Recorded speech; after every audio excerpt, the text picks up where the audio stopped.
১০ টাকায় ঢাকা শহরে খেটে খাওয়া সাধারণ শ্রমজীবী মানুষের নাস্তা।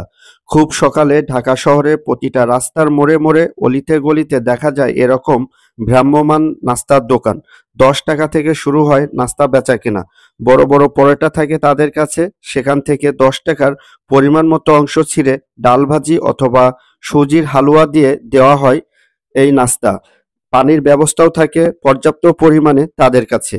আমি দেখেছি প্রিয় দর্শক সকলে তৃপ্তি সহকারে এই নাস্তা গ্রহণ করে। সত্যিই সাধারণ খেটে খাওয়া মানুষের জন্য এক ব্যতিক্রমী নাস্তার ব্যবস্থা। ঢাকা শহরে ১০ টাকার নাস্তা অকল্পনীয়। ধন্যবাদ জানাতে চাই এ ধরনের ব্যবসায়ীদেরকে সাধারণ খেটে খাওয়া শ্রমজীবী মানুষের পাশে থাকার জন্য। প্রিয় দর্শক, ভিডিওটা এখানেই শেষ করছি। সবাই অনেক বেশি ভালো থাকবেন। এই ধরনের ভিডিও পেতে আমার পেজটি ফলো করে পাশে থাকবেন এবং ইউটিউব থেকে দেখলে আমার চ্যানেলটি সাবস্ক্রাইব করে পাশে থাকবেন। আসসালামু আলাইকুম সবাইকে।